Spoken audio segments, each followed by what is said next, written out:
Hi Neil, it's been an exciting day today in the Assembly, lots going on with the Wales Bill, and we had Theresa May's speech today. So I'd like to touch on a bit about Theresa May and the speech first of all, and what that meant to you and what you think that means to the country. Yeah, well, at long last the government has begun to fill in the gaps of what Britain is going to look like when we leave the EU, what the government's policy is for a post-Brexit Britain. And we've been waiting for this for over 6 months. Don't know why it should have taken so long to state the blindingly obvious that we can't stay inside the single market and control our borders. It's an either or, and it's a no-brainer really when we voted to leave the EU by a majority last June as a people, both in Wales and in the United Kingdom. Overwhelmingly what people were voting for is to bring back control over important decisions like who is allowed to come into this country for living and working purposes and who isn't. And there's no more important decision for an independent country than that.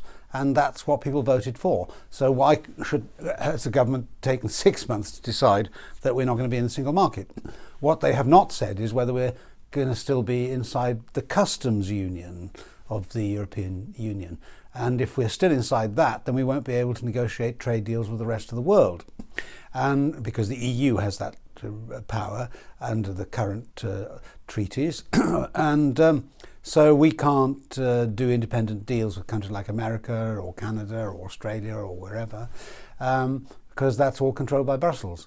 And considering that Donald Trump has this week, in an interview with Michael Gove in the Times, said that one of his top priorities is to do a free trade deal with Britain, that would be a massive mistake to stay inside the customs union.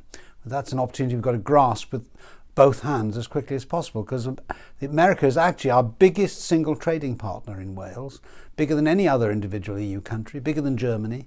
And the future lies outside the EU. 85% of the world economy is outside Europe, and the rest of the world is growing and Europe is stagnating. So it's a no-brainer where the future lies.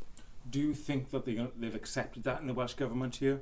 Now, I know the Welsh Government was very much calling for us to be part and remain of the single market.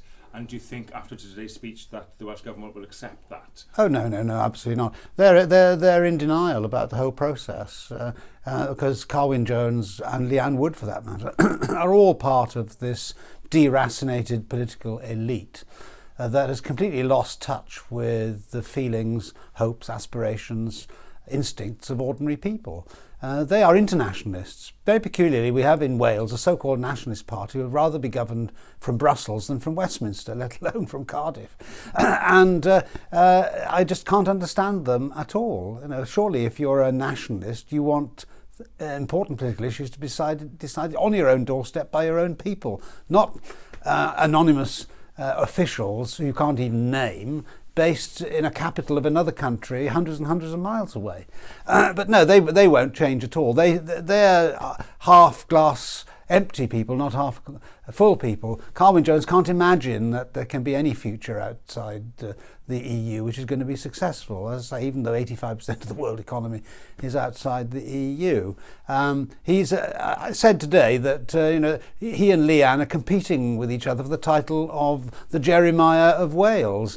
Wailing lamentations is all you get from them. Oh, it's all awful. The world is full of dark clouds and demons. That's not the way to market Wales in the rest of the world. That's not the way to run a successful business. It's not the way to run a successful economy.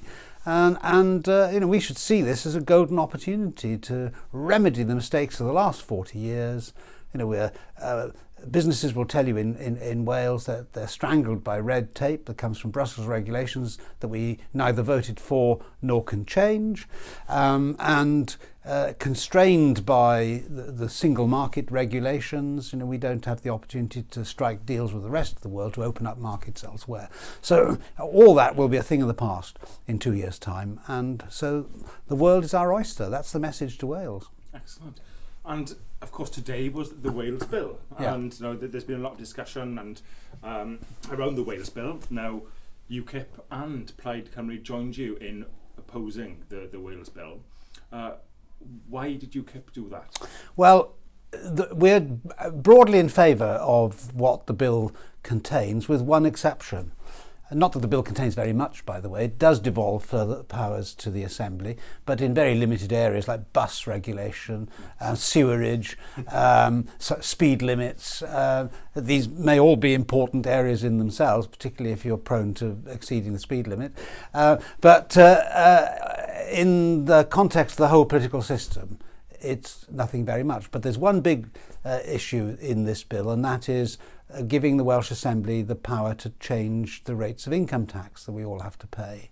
And in 2011, when the last devolution bill passed, there was a requirement put in law that if there was going to be a devolution of income tax raising powers, then there'd be another referendum of the Welsh people to ask them if they thought this was a good thing or not. And it may be, with the Labour government's reputation for taxing and spending and pouring money down the drain, that there could be a big risk in that. Personally, I'm in favour of devolving taxing powers because I'm in favour of tax competition within the United Kingdom. In Ireland, for example, Southern Ireland, they've got a lower rate of corporation tax than we have in the UK, and that's been very important in attracting business to Dublin.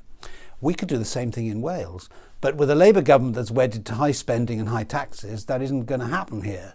So I think the Welsh people should have the right to decide whether that risk is worth taking. And because both Labour and the Tories have combined together on this to take away the referendum requirement, which is currently in law, we've decided that that's a breach of faith with the Welsh people, and we'll oppose the bill. And if the bill were to be brought back without that provision, then we'd be in favour of it. Excellent. So it is about the democracy then. It's about yes. the Welsh having that decision over that taxing power that were promised to them. Exactly. It's a case of politicians being held to their promises and keeping their word. And politicians got a bad enough reputation as it is for not delivering on their promises, and sometimes deserved, sometimes undeserved, but nevertheless we're all tarred with the same brush. And I think that in order to try to restore confidence amongst the people, we shouldn't go back on something which we solemnly promised the last time there was a referendum on this. Excellent. Why do you think that Plaid supported, they certainly opposed it with you? Well, they don't think the bill goes far enough in devolution terms, and there's an argument for that. But I don't understand Plaid at all, because they'd rather be run from Brussels than from Westminster or Cardiff. So, in a sense, they're not really a devolutionist party at all. I mean, I find it amazing that they're objecting to leaving the EU, which will bring more powers back to Cardiff, like power over agriculture, farming regulations, environmental regulations, important issues that affect us in so many ways in our daily lives. All those decisions will be taken by elected politicians now in Cardiff, not by unelected officials whom we can't even name in Brussels, a capital of a faraway country of which we know little. So it's, I think, all to the good that we will have more devolution to Wales, undoubtedly in the years ahead. This isn't the end of the line by any means. But Plaid Cymru take a radically different view of what nationalism means. I want Wales to remain part of the United Kingdom.